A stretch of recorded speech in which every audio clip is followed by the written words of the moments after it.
Bueno, muchachos, estábamos hablando sobre las etapas del proceso judicial ante la jurisdicción contencioso administrativo. Entonces tengan en cuenta que posterior a lo que se hace con la presentación de la demanda, con el control de legalidad que le hace el juez a esa demanda que se presenta, que lo hablábamos en clase, si se rechaza, si se admite o si no admite, luego posterior a eso la contestación de la demanda, etcétera, etcétera.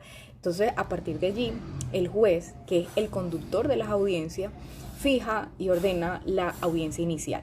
Esa audiencia inicial es la que establece o señala el artículo 180 del CEPACA para que le echen una revisada. ¿En eso qué se hace?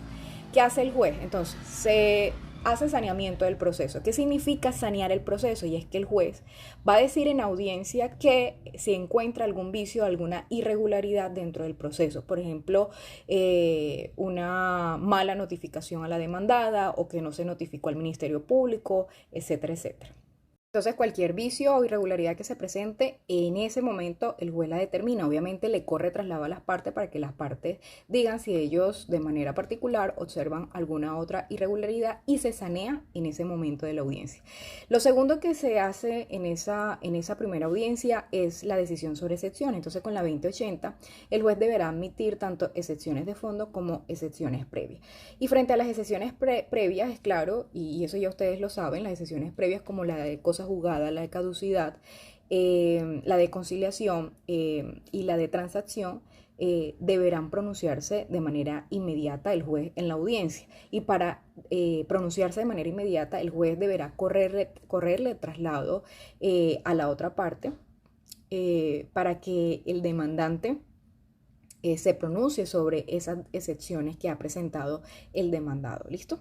Entonces, si el juez considera que para pronunciarse sobre esas excepciones que deba practicar alguna prueba para tomar alguna decisión respecto a esa excepción previa, el juez deberá suspender la audiencia por el término de 10 días. Luego la reanuda y ahí tomará la decisión. Recuerden que esas excepciones previas lo que hacen es terminar de manera inmediata el proceso. Supongamos que el juez ordena la caducidad, pues inmediatamente se termina el proceso allí. Entonces, en ese pronunciamiento, el recurso que cabe es el de apelación y el de súplica. ¿Listo? En la siguiente etapa, dentro de esa audiencia inicial, está la de fijación del litigio. Recuerda que qué puntos, allí se establecen qué puntos están de acuerdo y en qué puntos hay desacuerdo o están en disenso para sobre esos puntos pues ordenar el litigio. Por eso se llama fijación del litigio. Entonces aquí las partes deberán tener presente que las pretensiones que se establezcan en el litigio en donde están desacuerdos sean las que están allí ordenadas por el juez. Entonces, una vez el juez ordena la fijación del litigio, le corre traslado a las partes. Y allí las partes deberán decir si están conformes o no con la fijación del litigio que haya ordenado de manera oral el juez dentro de esa audiencia. Seguido de esa fijación del litigio viene la conciliación. Y ya la conciliación aquí no es como el requisito de procedibilidad que se hace ante la Procuraduría General de la Nación, que es el agotamiento de esa conciliación extrajudicial o como una excepción previa, ¿no? Aquí esta es otra etapa dentro de la audiencia inicial. Entonces el juez dice, le dirá a las partes que en esta etapa de la conciliación, si tienen alguna fórmula de arreglo, que lo hagan saber en esa etapa del proceso. Eso no significa que en esa etapa vaya a haber un prejuzgamiento, es decir, vaya a asumir una responsabilidad de entrada si hay conciliación, no. Es una etapa en donde se le da la posibilidad a las partes de conciliar. Sin embargo, antes de sentencia puede haber una conciliación de manera especial dentro de ese proceso judicial. Luego, obviamente, si no hay conciliación, el proceso continúa. Y la etapa siguiente en esa audiencia es si se han presentado medidas cautelares, entonces el juez procederá a pronunciarse sobre las medidas cautelares que se hayan presentado dentro de ese proceso judicial. ¿Listo? Una vez se haya pronunciado sobre las medidas cautelares, obviamente el juez lo notificará por estrado y allí las partes presentarán el recurso, solicitarán la aclaración que corresponda. ¿Listo? Y a renglón seguido viene el decreto de pruebas. Aquí el juez entonces deberá verificar qué pruebas son conducentes, útiles y necesarias para el proceso. ¿Listo?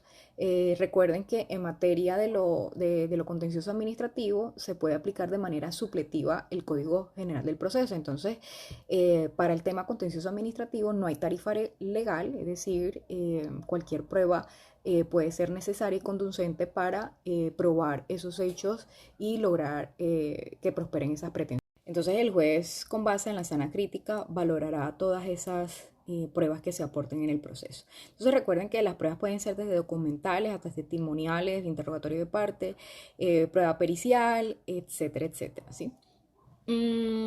Para que tengan en cuenta, se pueden tachar los testigos, igual como ocurre en la jurisdicción, por ejemplo, laboral, que se puede tachar el testigo cuando ese testimonio puede ser sospechoso o puede no ser imparcial. Entonces, se podrá tachar antes de hacer las preguntas a ese testigo. ¿Listo? Y el juez en la sentencia valorará si en efecto esa tacha prospera o no, pero solo en sentencia. El juez allí no se pronuncia, ¿sí?